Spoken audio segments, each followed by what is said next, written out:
ready to have a good time. This is exciting, isn't it? All right, we're on. Hello, testing. Welcome aboard the Dreamliner. It's the only way to fly. We'll do it live. Okay. No, we'll do it live.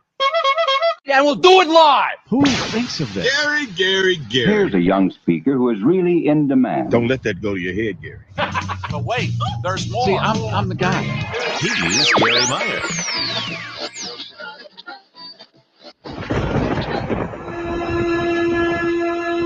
This is going to be quite the weekend. In addition to Halloween, it is a full moon on Halloween, which has not happened since 1944. And then we plunge into darkness later as we set the clocks back. All these things could only come together this year.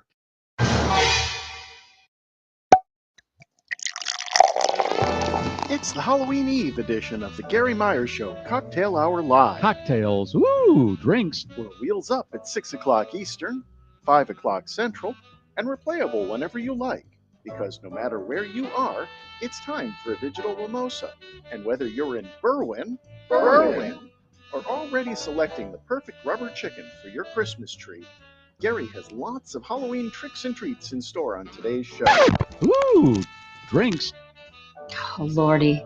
On Halloween, I've learned never to answer the door. Me too. It's more people will be coming after a while because the word spreads. Like, you know who lives in that house? And then more Exactly people my show point, up. And yeah. I'm not made of Tootsie Rolls, let's face it. That's hilarious. I'm going to use that too. I don't think I can top that. Stream along with us in real time on our platforms while we're live and get the full interactive Garrforce experience.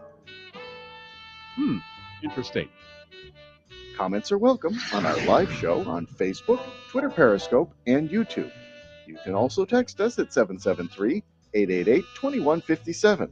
Charges may apply. If you tell us in a text that you'd like to chat on the show with Garry, you may just be able to work that out too. Now, fasten your seatbelts. It's time to go wheels up on the Garrforce Live.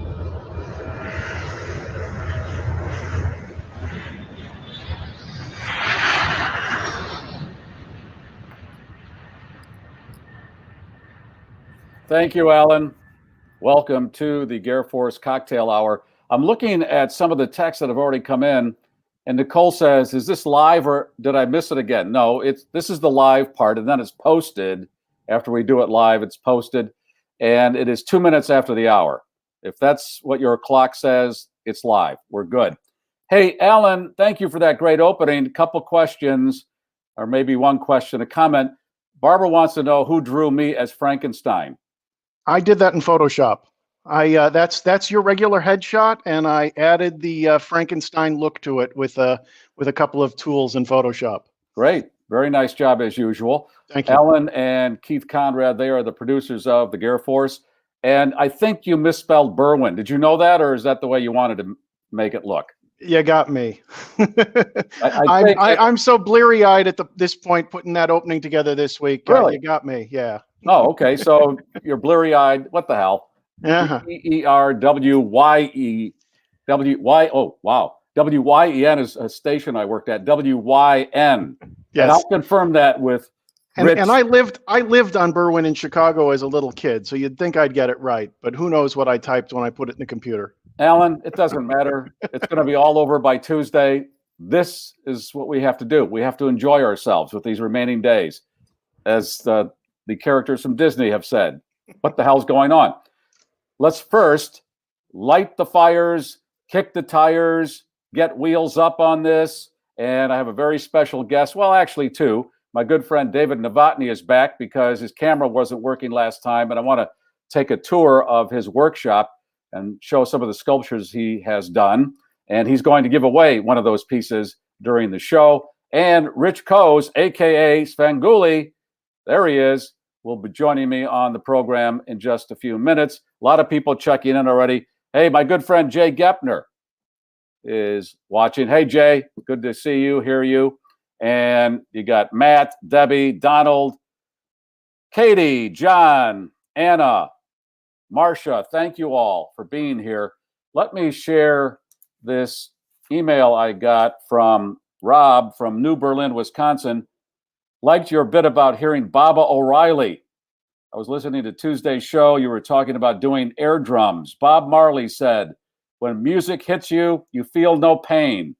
I have had similar times, especially with my kids around.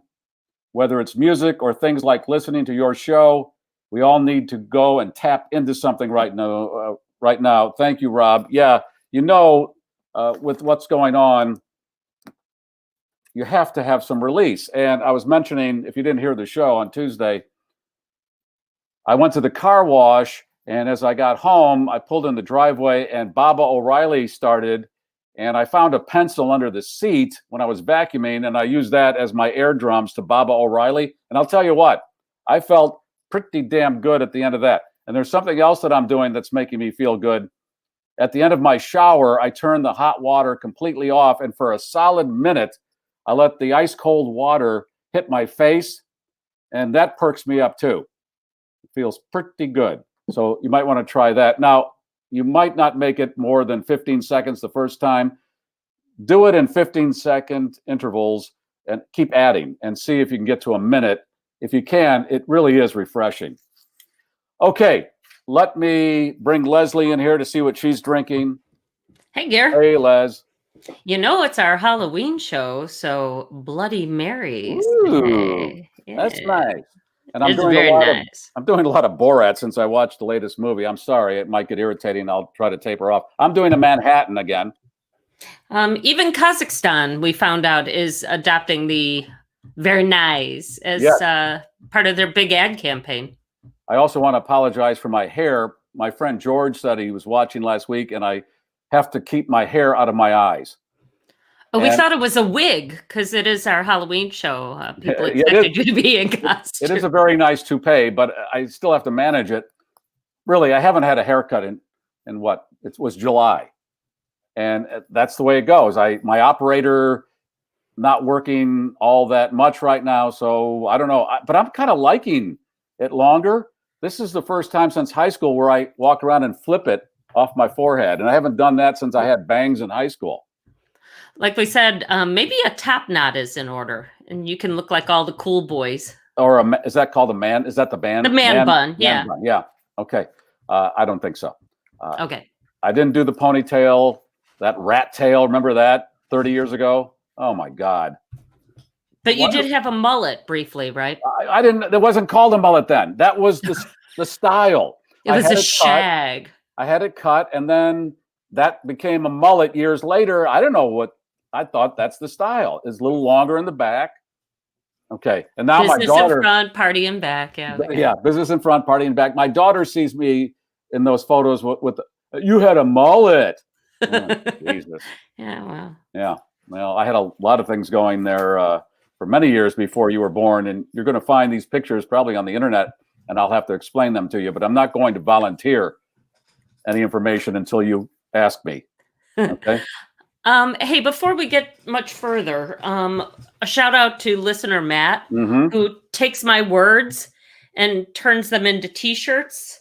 And here's his latest. And it's got a lady in a bathtub. It says at $30 a jar, I'd get in that tub.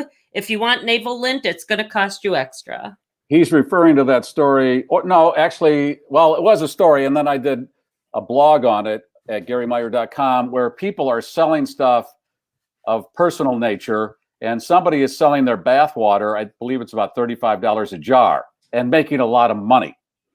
And he picked up on that and made a t-shirt out of it. How many t-shirts do you have from him now? I think this is about my sixth or 7th. Yeah. So thanks, Matt. That's nice. It's very nice. Let me do a show and tell. This is my pumpkin that I carved. Look at, I did GIMP. I did a GIMP face. It just turned out that way. I just started carving. And then my daughter said, well, you don't have it cut all the way through. And I thought, you know what? I'm not going to put a candle in it. I'm just going to leave it like that. Because that pretty much is what I feel. That's how I feel inside. There's Garry. Nah. Yeah, really. If that pumpkin could talk, it would sound just like you're going, nah. So, yeah, I got that going. All right. We got a lot to do on this program. And as I mentioned at the top, somebody who's been very accommodating when I've asked him to be on the show, Rich Koz, aka Svengoolie, and his executive producer, Jim, is always also there when I've asked and said, hey, I'll talk to Rich. Let's see what we can do. And boy, to have Rich on Halloween Eve, that's pretty special. Oh, yeah. Let's bring Rich in. Say hello. Hey, how are you, Gary? Rich, how you doing? I'm doing okay, thank you. And yeah, it's been a weird year because usually, from about, the beginning of September right through to the beginning of November, that's Sven's busy season with appearances and all the different stuff going on. And this year, absolutely nothing at all. So, in a way, I miss seeing all the people and seeing all their costumes and seeing how many people dress up as me. And when I see how they look, I go, boy, I hope I don't look like that. Okay. Yeah. Well, hey, that's the fan base. You got to embrace it. That's the homage they're paying to you, Rich. Yeah, and it's cool. I enjoy seeing it. Usually, by the time we get everything in, because we shoot further ahead of time for the shows, we end up having like 1 or 2 segments during December where we just show all the pictures people have sent in of them dressed as me. So it's kind of interesting, and especially women dressed as me, which may be an improvement, I think. Okay, I have to ask. Some of the photos, I'm sure you can't put on television. You must get some weird, because I know over the years when VHS was the thing, we'd be at an appearance and somebody come up, hey, check out this tape, and I take it home, put it in. Oh my God. Some of the stuff the viewers and listeners can find and then share with you is pretty outrageous. Have you found that to be true? Every once in a while, yeah. And there can be some pretty disturbing things along the way there. But a lot of times you find it hard to accept when somebody is pushing, a tape or a DVD at you, because you never know. A lot of times it's like they think that's their audition to be on the show, and it's like, did I ask you to be on the show? I don't think so. But you get a wide assortment of stuff. And, and lately we've been getting a lot of things from bands. They gave, I wrote this song about you. And it's like, okay. And, we got so many of them that, management pretty much said, let's not go into that on the show. So we let it go. The only thing we show is our friend Freddie Boom Boom Cannon's Svengoolie Stomp song that he did for us, which was kind of cool. Okay, let me set all this up. If you're not familiar with Svengoolie, he hosts a show on Saturdays on MeTV, which is now syndicated across the country. This is nationwide. You're not just a local treasure, Rich. You are an international treasure now, I think. Or almost a buried treasure sometimes. And that too. And you play these old horror movies. Mm-hmm. And basically it's the stuff that most people grew up with, seeing on TV, the old Universal stuff. And we get to some of the, more schlocky 50s type things and even into 60s. And every once in a while, we'll get something maybe, as far as the 1970s. So we try to mix in a lot of stuff. But it's cool because I think a lot of people get to see some of that Universal stuff that actually hadn't aired on broadcast TV before we started showing it in maybe 15 or 20 years. So it's almost something new to them. Let's unpack the birth of Svengoolie, how you got started and how long you've been doing this. It's a long time. It was started by a disc jockey in Chicago, right? Yeah, he was a disc jockey and TV personality, Jerry G. Bishop. Very funny guy, very clever. Excuse me. And he was the announcer on duty when they had live staff announcers at TV stations at WFLD, and he happened to be assigned to be on during the Friday night horror movies. And he started fooling around and doing a voice and eventually created this character, Svengoolie, and it became a video thing with, him doing segments in between parts of the movie. And I was just a fan of his. I loved his radio stuff and I enjoyed what he was doing. And he was reading jokes and things that people sent in. So being a goof, I sent some stuff into him. And he found out that I was a broadcast student and he liked the stuff I was sending him. And he started to request specific things like, can you do a parody of this local commercial that's running now? He eventually brought me in to watch the tapings and I was doing voices and eventually ended up working with him on that. And then when that show was canceled, worked with him when he did mornings at WMAQ Radio. And during that time, somebody approached him from one of the other stations in town and said, just for the summer, like as a summer fill-in thing, would you want to do the Svengoolie character again? And he was like, well, I don't know. I don't necessarily want to. And he turns to me and says, but you could do it. You could be the son of Svengoolie, which was, pretty flattering that he would trust me to pick up the torch on the character. And we had a bunch of false starts on it. Nothing ever happened with it. He ended up going out of town to move to San Diego. And when he was leaving, he said, well, what are you going to be doing? Because most of the people I've been working with went to LA. And he said, what are you going to do? And I said, well, I'm thinking of pitching a local station on maybe trying to do a TV show. And he said, I tell you what, if you want to do the Son of Svengoolie thing, you have my blessing. He was really generous about that. And I shopped it around. There's some interesting stories about that. But eventually, I did get it at WFLD, and in 1979, started on the air as Son of Svengoolie. And when did you go to just Svengoolie? When did you drop the son? When you turned 50, you thought, I can be Svengoolie. No, actually, when Neil Saban was starting up WCIU as the U and trying to make it like the old independent stations that we all grew up watching, I was his first hire. And he asked me if I would do the character again. And I said, sure, because while I was not doing it on TV, I'd run into people every week. And they'd always say, when are you going to do that show again? I really liked it. So I figured, there was a market for it. And Jerry just happened to be in town visiting. And I talked to him and I said, well, I think even by the end of my original run on FLD, people were saying, your son is Svengoolie, but who's Svengoolie? Not everybody knew his character. I said, I'm thinking of shortening the name. And he said, tell you what, why don't you just be Svengoolie? You're all grown up now. So in 1995, when I went on the air there, I was just Svengoolie. And then 9 years ago, we went on the air in everywhere on MeTV. And that brings you up to date. And as I said, that is now syndicated across the country. Mm-hmm. You mentioned Neil Saban. I'm watching you do Svengoolie on his television station. So I thought, okay, if that's the flavor of what they like to put on the air, I have an idea, and it would work perfectly with what Rich does with Svengoolie. So I went and pitched this TV show idea where it was, okay, if you ever watch Seinfeld, Kramer, there was an episode where Kramer found the old Merv Griffin set in a dumpster. He got that and put it in his apartment and started a talk show. And then I said, well, after Kramer threw it away, I found it in a dumpster. I want to set it up and do a talk show. And we're going to show a clip. You were one of my guests on that show, that short lived show. And here's the clip. Let's take a look at this. See how you like it all these years later. My next guest has been introducing horror movies in Chicago for many years. You can see him every Saturday night at 9 o'clock on the U. He is the host of the Svengoolie Show. Please welcome Svengoolie. Yeah.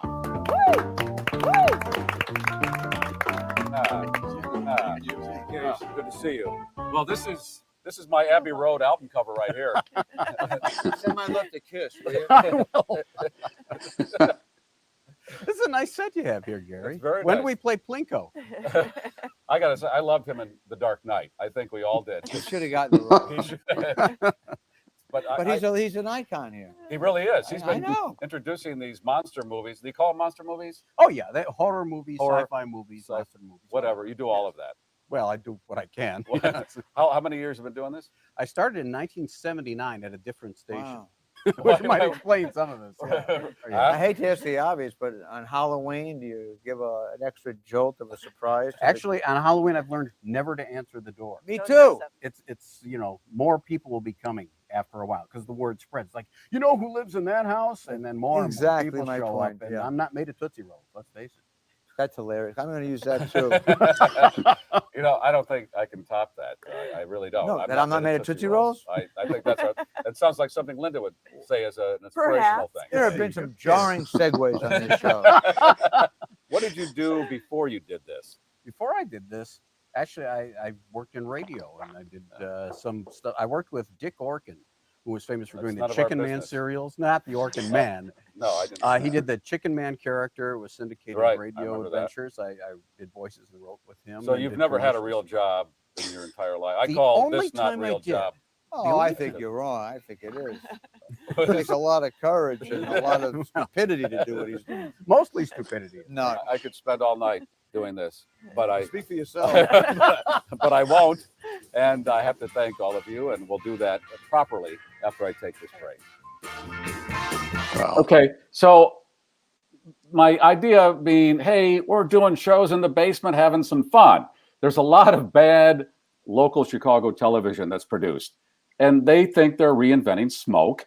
You get it. You're the benevolent version of Joaquin Phoenix's Joker. He had all negative thoughts. You don't. Yours are all bright and fun, and that's what you're doing. And I wanted to do something that would play into that, and we did about 2 shows, and that was all they could take. I thought, okay.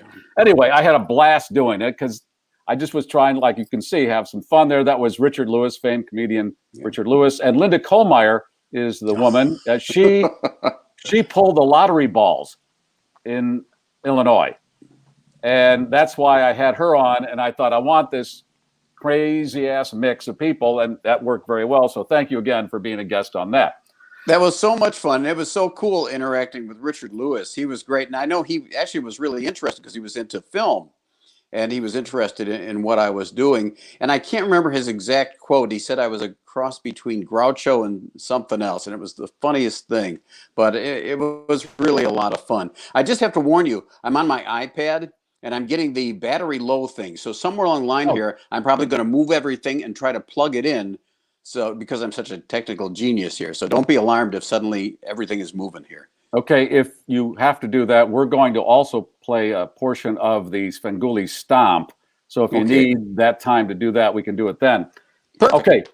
Okay, it is Halloween Eve, and to you, it's as if this is what Santa feels on Christmas Eve. This is what you feel right now. This is your day. You're getting all the skulls together, the witch's brew, the blood, and all the macabre stuff. You're ready. It's tomorrow, baby. And as you said on the show there, you're not made of Tootsie Rolls, though.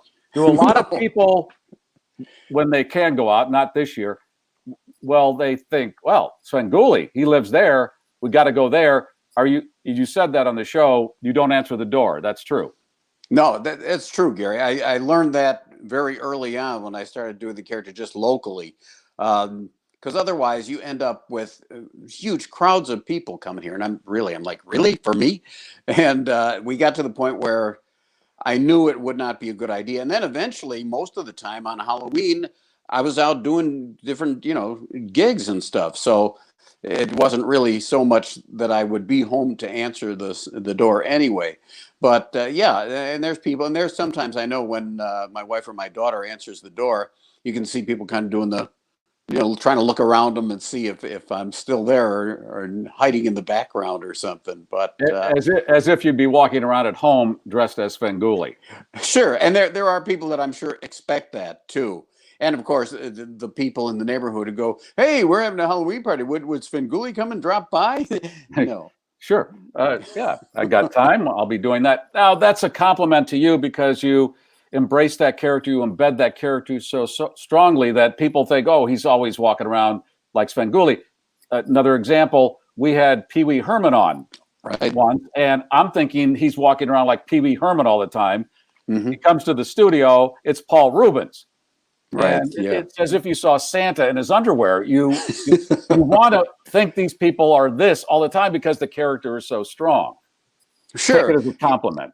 And I do. And actually, it's funny because especially now, some people say, oh, you don't do the accent anymore. And the reason for that was, as we were going along, they'd have a lot of things for me to read or say in a very short amount of time. And with the accent, I felt like it was making it hard to understand. So I gradually eased off on the accent and pretty much don't do it now. For a while, I was just rolling every other R to try to make it work.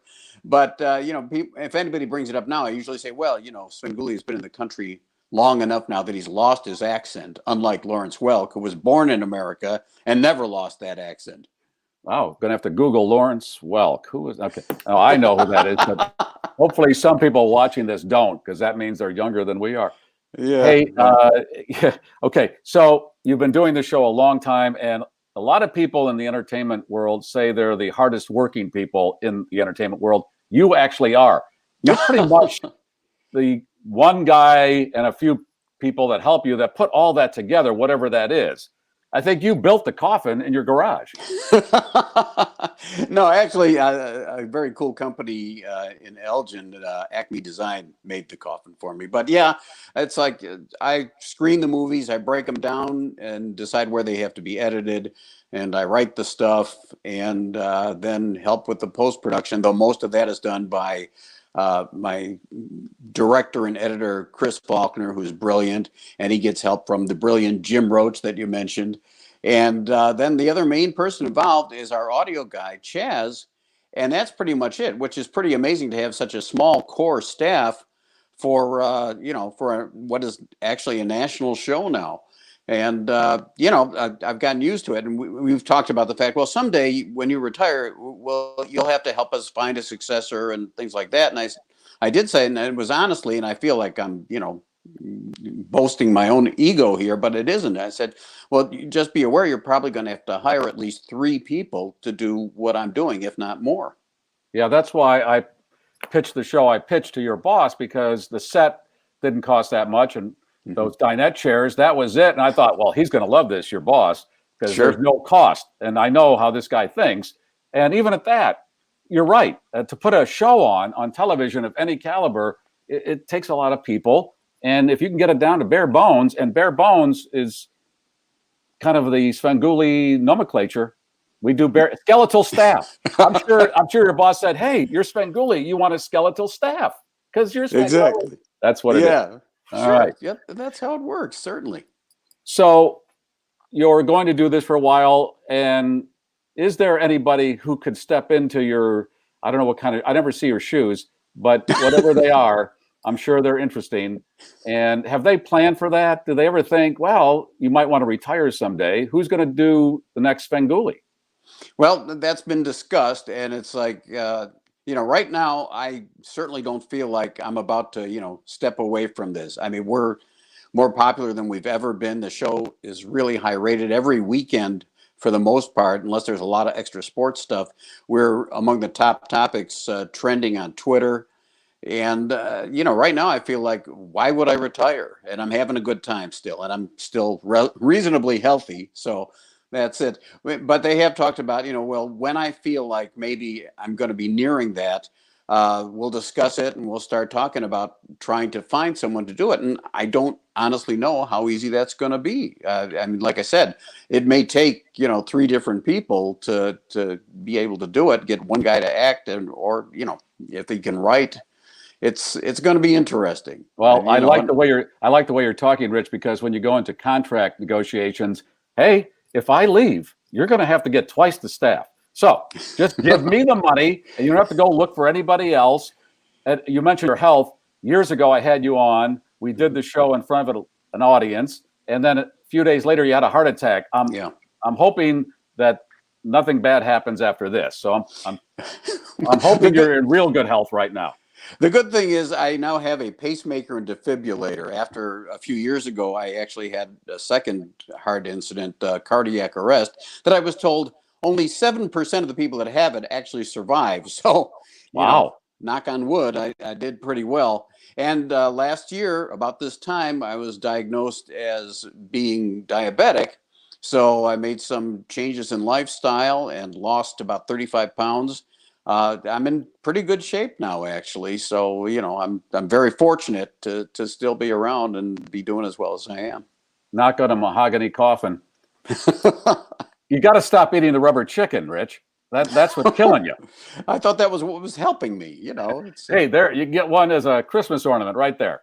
That's delightful. I think that's the next step. You mentioned the coffin. Is there only one coffin, or is it like the Batman movies where they have 6 Batmobiles? In case one makes a wrong turn. You have one? We just have the one that's in the studio now. My original coffin is in the Chicago Museum of Broadcast Communications. So I guess if anything were to happen to the current one, I could, pull that out of mothballs from the museum and bring it up, into the studio again.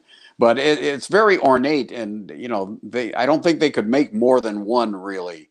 So we're hoping this one lasts. And I'm sure your boss again, hey, Neil, he's the guy. You can't give him all the money. He's the guy. He works with one coffin, and he's only got a couple other people. This is the guy. Okay, tomorrow, Halloween, full moon. That hasn't happened since 1944, Halloween and a full moon. What's the lineup on tomorrow's Svengoolie show?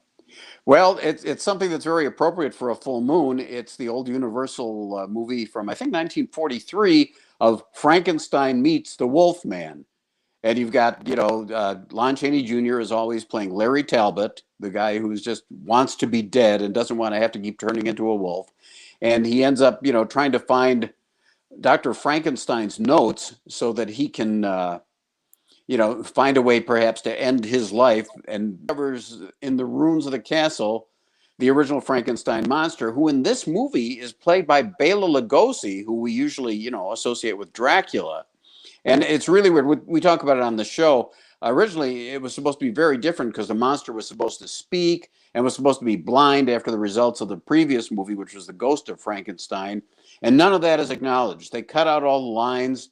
And when he walks around with his arms outstretched because he was supposed to be feeling his way around, you don't know that he's blind. So it ends up, being confusing. But we explain about that in the show. And it's a fun movie. It also has one of the goofiest songs ever. There's one guy in this big festival of the wine that they're at in Visaria or whatever the heck they are, sings this song, Follow La, Follow Lee. And he's got these googly eyes, and it's kind of funny. And he ends up just pissing off Larry Talbot. So it's a pretty funny bit. All right, that's coming up tomorrow. And I'm thinking if they ever had to replace you, I'm sure the conversation now is, maybe next we go with transgender Svengoolie to stay with the times. Anything's possible. Anything's possible. Oh my God. Okay. I want to play a snippet of the Svengoolie Stomp here. Let's take a look at this. Okay, I'm going to plug in my iPad. Yeah, plug in your thing there. Okay, ready? I'm disappearing now.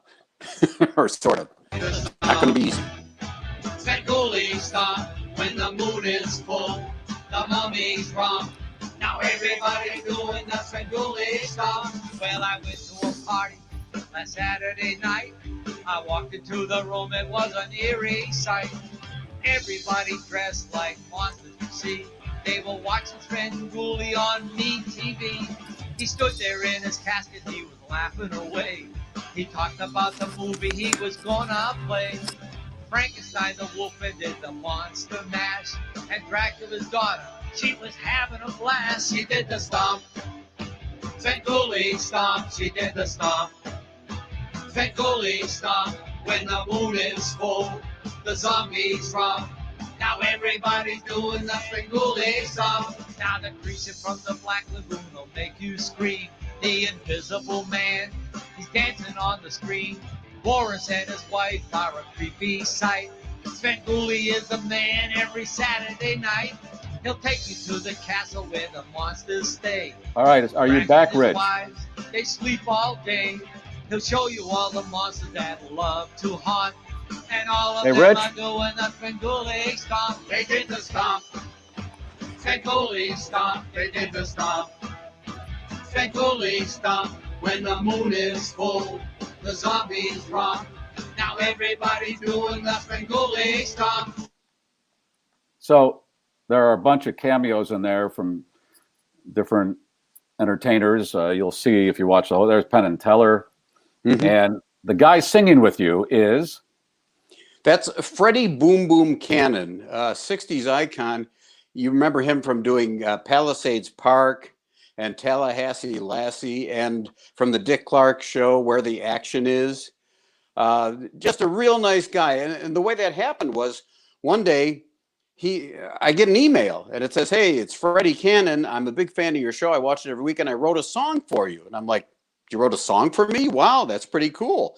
And he sent it along, and it was that, and it was a lot of fun. And we decided to make a music video on it, and it ended up running all over the place. It's on different radio stations, and on if you have like one of those music services on your cable with the seasonal stuff, they run it. So it's really nice. He's also written a second song And he keeps talking about us wanting to do something with that. But until we are able to get back into the studio, I don't know that we're going to get a chance to do anything with it. You're doing the show sometimes from your house? You're taping it at your house? Doing it all from my house. In fact, in the same room, we put a green screen behind me. We're shooting with an iPad Pro. And we have my director, Chris, is on a separate FaceTime thing. And Jim Roach is there to run teleprompter and send the files to the server. It's weird, and it's very frustrating at times because it's limiting to what we can do. It's not like the same thing you can do in the studio, but we're managing to do it, and so far the reaction has been good. And when they were loading the coffin into the house, can I get the reaction from your wife? What was that? No, we didn't bring the coffin here, actually. So, I'm just sitting there, and we've got different backgrounds. There's one that looks like Adam West's study in the Batman series, and that has the bookcase that slides open with the bat poles. And then we've got the inside of the Sven cave and some other stuff. We've had my director, Chris, made one of the graphics. Comic artist Christopher Jones, who did the Svengoolie meets the DC Universe comic book, which was very cool. He's been doing some background graphics for us. But yeah, there wasn't quite a way to be able to load the coffin in and bring it into my house. And of course, it would be fun to see the neighbors' reactions if we had to do that. Because if it's anything like my wife, when I do something with my ventriloquist dummy, that's not code, Jeffrey Toobin. There's Jerry. After I'm done, she says, "Get that out of here. That thing creeps me out." And I can imagine you bring home some stuff that creeps out your family. Oh, yeah. There's a lot of props that I don't even bother to bring home because you get the feeling that, this might not be well accepted. So we just let it go. Well, Rich, I appreciate it again. You're always generous with your time with me. And I hope you have a great Halloween and continue with the show for as long as you want. Well, Garry, thank you. That's so nice. I really appreciate it. And, I'm always flattered to get, compliments from you. You're a big name around here. And, besides that, I really appreciate your friendship and your support. It means a lot to me. And hopefully we'll be able to continue. If anything happens, I'll put your name in to maybe pick up the mantle and be Svengoolie. I asked about the set that I used for the show I did, and I think they threw it in the dumpster behind your TV facility in Chicago. So if somebody else picked it up, they can do a show in their living room. It's like the gift that keeps on giving. It really does. It really does. Rich, thank you. Thank you, Garry, and thanks to everybody there. I'm probably going to have to duck out now because, I've got a family that wants to do things. So. But thank you for inviting me, and I hope we get to talk again. We will. Thanks, Rich. Thank you. Bye-bye. Rich Koz, a.k.a. Svengoolie. What a nice guy. And I keep thinking about that show I did alongside his set. My set was right next to his in the basement of this TV facility in Chicago. And I don't know, it seemed in my mind that was what they wanted, but we did, I think, 2 or 3 shows. They combined that all into one, and we ran it. It ran once. And they went, well, we don't know how to market it. Okay. I love this business. Hey, Leslie, I don't know if you saw this story. I saw this yesterday. Justin Bieber and his wife are selling and this is how it was worded, their starter mansion. And when you're going through a pandemic, you think people would be more aware of optics, where a lot of people are struggling. And this article, they're selling their starter mansion. It's 6,100 square feet, and they put it on the market for $9 million. That's very affordable. Here's the bit. It's right next door to Jeff Bezos's house. His house is $175 million. So I'm sure your $9 million house looks like a shithole compared to it. Probably gets sun for like 5 minutes a day because Bezos's mansion is just blocking everything else out. Exactly. I like how that starter mansion thing. You remember the starter mansion? It's that first one, and sure, it has. But he probably bought it when he was like 17 or 18 years old. When he made his first 10 to 20, $30 million. I like how people are so crammed, 2 people in 6,000 square feet. And I keep thinking of when my family was together, all 8 of us in 1,800 square feet with 2 bathrooms, and we somehow made it work. How did we do it?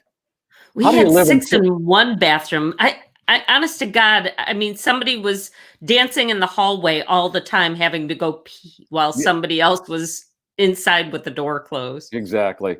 Well, we hope he gets a good price for that starter mansion. We really do, because we care. On this show, we care. The other thing about this show is, and we've mentioned it any number of times, that you can earn college credit by watching this show or listening to the podcast. And we just learned something really important today. That whole thing with Frankenstein with the hands out. Did you ever think that he was blind? No. I think they alluded. Did they allude to it in Young Frankenstein, the Mel Brooks movie? I don't remember, but no. So he had to actually use his hands. Well, or he said he was blind, so he could actually touch women inappropriately. Oh, I'm blind. Oh, sorry. Right. Yeah. Oh, I have my Tasmanian devil Band-Aid on today. Nice. Thank you, Ryan from Wisconsin. Very nice. Sent me a box of those. Hey, found some interesting things on the net this week. Okay, you found this one, and this made my whole week because I talk about the yard activities I like, or anything with those tools of the yard, your stump grinding, your log splitting, weed whacking, power washing. And you also know that I like to talk about animals working. Look at this. This is a monkey power washing. Okay, it combines 2 of the things I love. Look at that. He's doing a good job. Look at that. He's not doing a good job, but he can learn, I'm sure. It's a monkey. Are you kidding me? I've seen people not be able to handle it better than that. And then listener Walter sent me the story. Costco pulling products allegedly made with forced monkey labor. Yeah. Somehow coconut milk. Yeah, they gather coconuts in this monkey center in Thailand. I think ours was one of the only shows that talked about monkey slave labor. And you, of course, like to see your animals work, but you want them treated properly and compensated. Yes, I want organic animal labor, not forced. No. I want to force a monkey to do anything. And if it can be organic, put them to work. They want to do. Look at that monkey. You don't think that monkey was happy with that power washer? I want to see a monkey split logs. I want to see a weed whacking monkey. I want to see a stump grinding monkey. Well, and you got to be nice to the monkey because he turns that thing around. He could put your eye out. That's right. So obviously he loves his job. Between air drumming to Baba O'Reilly and that, I felt good about this week because I know next week it could all be over. So I just want to enjoy the final days any way I can. Also found this on the web. This wine out of Pennsylvania pretty much sums up the whole year. This is why they marketed it, called, let's put the wine on the screen, Alan, and here it is, Shit Show wine. Yep. Yeah. How about another glass of Shit Show? Yeah, I'll have that. Let's hope that 2020 is the only year that they put this thing on in a barrel. And I was talking about this story. This guy in Dallas has this Halloween display, and the display is he has these garbage bags that look like they might have bodies in them, and the garbage bags are underneath an overturned wheelbarrow, and he's got fake blood all around it. And some people complained, and the cops came and visited him, and I'm thinking, and you're going to do what? Tell him he can't do this? It's garbage bags with fake blood. Okay, here's the follow-up. I see this story on the Texas local news, and let me show you how they ran this story. So they're covering this. They pixelated out the garbage bags. So they're doing, let me get this straight. You're doing a story about this, but you aren't going to show what you're reporting on. That's the guy who put the display up that's sitting there. Look at, they're all blocked out. Why can't you show it? You're the news. Why are you even doing this story if you can't show what you're reporting on? Well, okay. And with that, anytime they pixelate things, my mind makes it 10 times worse than it probably is if they had just showed the bags. Exactly. It's just garbage bags with fake blood around them. Oh, we can't show that. And they always do this. The following image might be very hard to watch for some of you, so turn away. You want people to do that. That's why you're saying that. It's all part of your bullshit. You know that. I know. Hey, let's bring on Dave Novotny, and he is a master sculptor, and he's going to show us some of the stuff he's working on in his workshop. And I think we're going to give something away from David. Hey, David. Can we hear David? Can you hear me? There he is. Yes, how are you? Pretty good. Pretty good. How about yourself? I'm fine because I've had a few drinks. That helps. It's a cocktail show. What are you drinking, David? Coffee. Okay. Because David is still working, he's got a laser cutter going and everything, and I'm sure he doesn't want to be drinking and trying to operate that, right? Hey, Garry, next time you carve your pumpkin, use a pressure washer instead. Cool. Are you serious, or are you just combining some of the things I like? Okay, let's go on a tour of your place. Let's see what you're working on here. Let's try it out. Try it out. All right, I'm gonna turn my camera. So hang on 1 second. Custom steel art on Etsy. That's where you find his stuff. Yeah, I'm waiting for him to turn his camera around. I thought this would be better than a blank screen. Here we go. Oh, boy. Okay, I got the camera turned around. Hey, you made a couch. Remember, Garry, I was telling you about my incense burner. That's my incense burner. His name's Harley. Cool. I love incense. And you put it in the nostrils there? You put it in its mouth and the smoke come out the nostrils. Love it. God, I wish I had one of those. Although, if you remember, Leslie, I started burning incense at the office at the radio station we worked at, and a day later, my producer called the feds on me, and I had to put that out because you can't have a flame in an office, and it wasn't a flame; it's incense. But she didn't like it. It posed a fire hazard, and other people thought you were smoking dope in your office too. Well, who cares? All right, what do we got here, David? Taking you through the shop. These are my walls in the shop when you're walking through the shop. And here's one of my Kittyland Halloween figures that I took when I left. Okay, that's where I met David at Kittyland. It was one of those mom and pop amusement parks that sold out, and now there's a Costco where that was. But that used to be at the park. Yeah, that was one of our Halloween items that we had out front when you walked into the park. Nice. And here's the shop. This is our shop. Okay. Here's another one of those Halloween items. I actually built. Yep, I actually built the cage. And that's a Bucky skeleton that's inside of that. Wow. You just hanging around the shop. Nice. Now here's the back of the shop. This is the plasma cutter. This is where I do all of the plasma cutting. I'll actually let you see that. Hang on a second. Let me go on the screen here, and then I'll just give you kind of an idea how this works.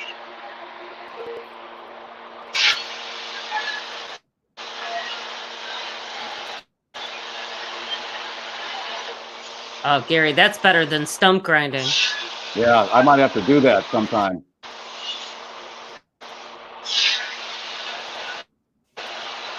So you just tap into a computer and it cuts it.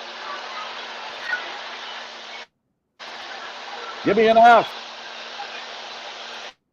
Give me an arrow. That's where I do that, and then this is all the stuff that I have. So this is where I do all the magic. Up here is where I do all my fabricating. There's my oven. There's a bunch of stuff that I just made for the Jeep industry. Oh, those are those Jeep things you were talking about last time, where you stick them in right below the door and you can step out on them. Right, exactly. Yep. Here's my spray booth. This is my spray booth. And then over here is my laser machine. It's actually cutting. I'm making a Army logo for a woman in Alaska. Oh, cool. Yeah, he can do anything. That's why it's So called. that machine will cut it out. Yeah. And then there's my massive toolbox. Yes. There's where I program the screen and run it. There's my dancing group. He actually dances while I'm sitting here working. Everybody needs a Groot. Because you're out and in then over here, over here, it's my oven where I do all the powder coating. My welding area. There's a sculpture, a metal sculpture that one of my students was building, but I haven't seen him in a while, so he never finished it up. I'm assuming that's a kneecap. Or yeah. I don't know what Yeah, that I is. know. Oh my. Oh my. Well, wait, what? Now, okay, now I'm getting it. Oh, It's no, actually a body standing. It's a body standing on his arm. Yeah. Yeah. There's Got it. his legs, and then he's got his arm holding one leg and stuff. Okay. And this guy, the guy that was building this was. Go ahead. No, I was going to say, initially when you look at it, the head kind of comes out at you in a weird way. We didn't know what we were seeing. Yeah. Oh, boy. Actually, the guy that was building this, Garry, I actually taught him how to weld. He was a retiree for Powers Construction. He was a superintendent for Powers Construction. That's the company that builds all the skyscrapers downtown. Cool. That's a nice piece. Yeah. Let's give that away. And then No, there's all no. my other welding stuff. This is where I do all the welding. You know where I'd like to put the incense? And in then once I get done making everything, then what I do is I actually store it in my showroom / stock room here.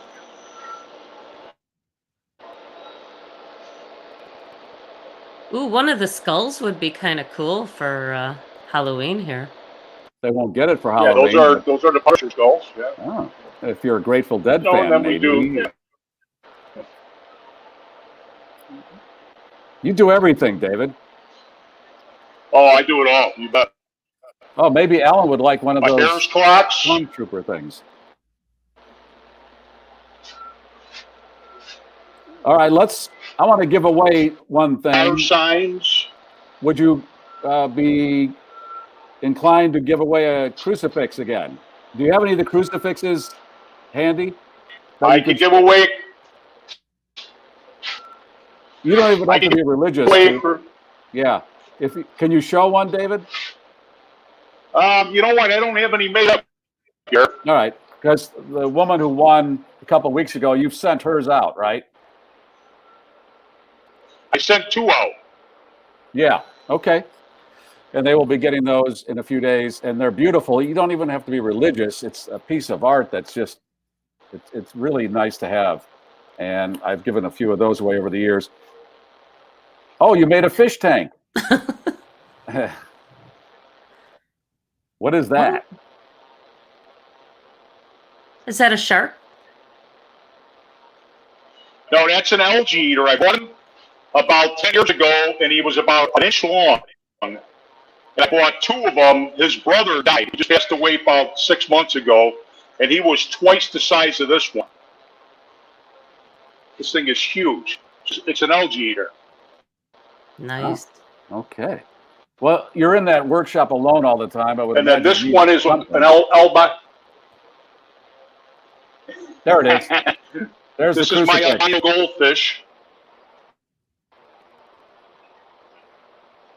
Albino goldfish?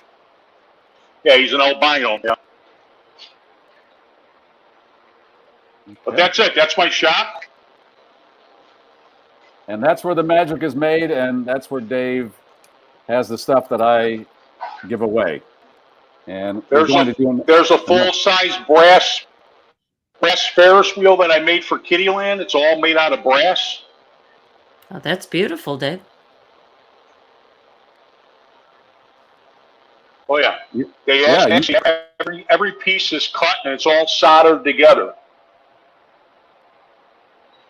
And then I started a carousel. There's the frame for a carousel that I started to make, and I never finished it. It just sits here in my shop now. And then remember Billy Fish, the Billy the Fish that sung? Mm-hmm. Remember the Billy the fish Bass? that sung that hung on your wall? Yeah. Right, Billy Bass. Here's Billy Deer. Here's the deer. Here's the deer. It sings? And it sings Elvis Presley songs. Oh yeah. The head moves, everything. So, Dave, do you have regular working hours, or do you just, when the spirit moves you, do you go to the shop? Yeah, I'm in the shop. You know, I'm in here all day long. Sometimes I'll come in here at night and I'll work in here all night long. It depends. I just picture him there late at night, and there's a noise and all that stuff that's around him.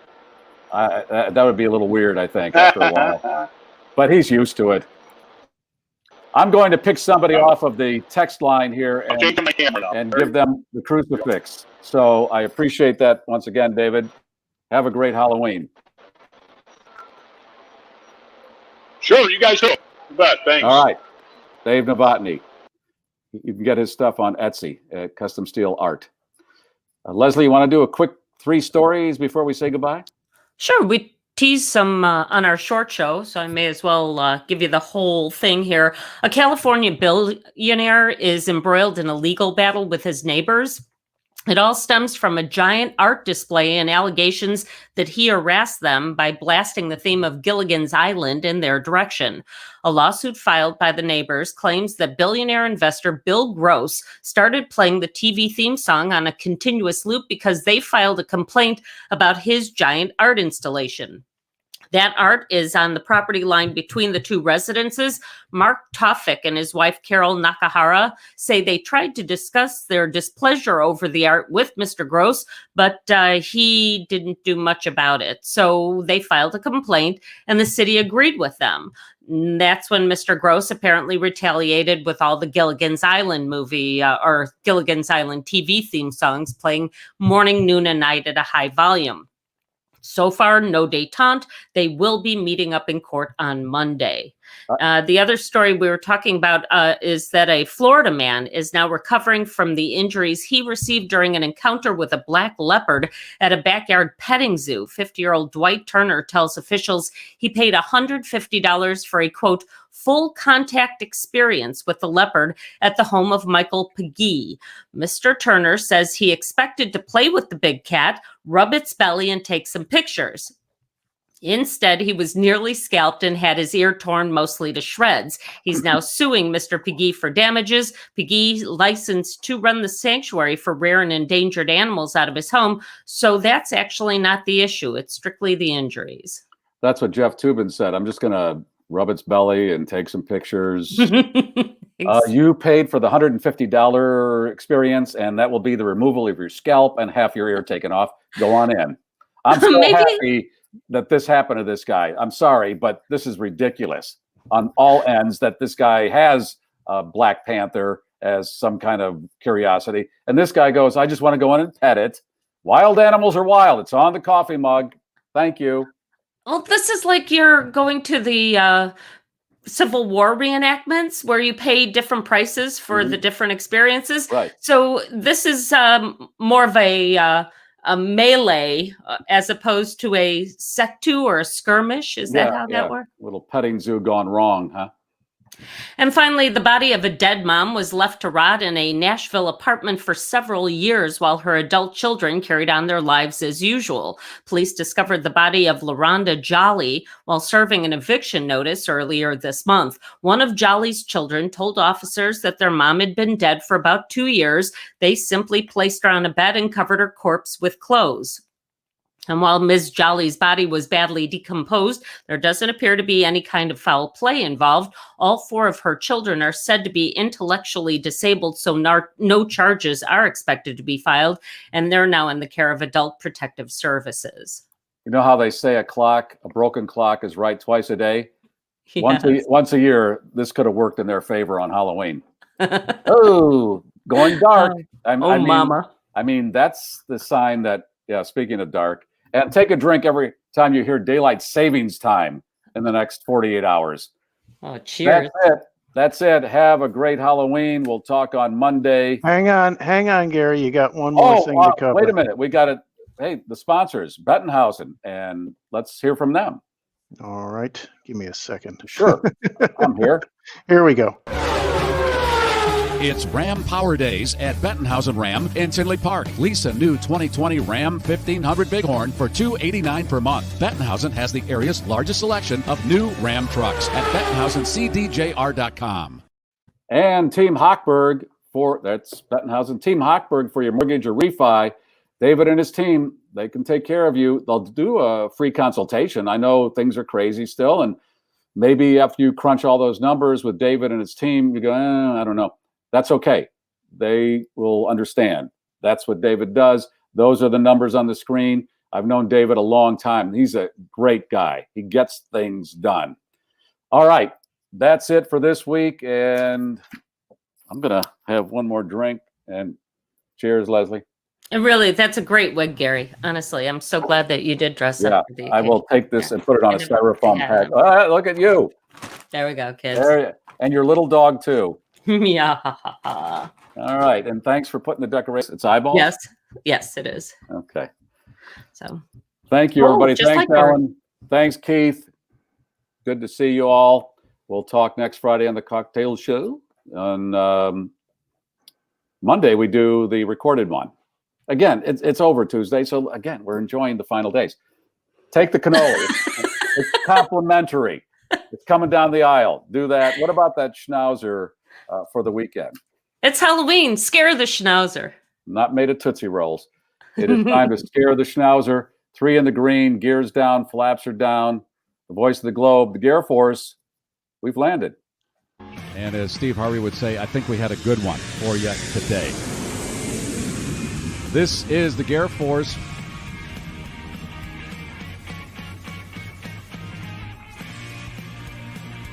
If you like that, I got other stuff I think you're going to like.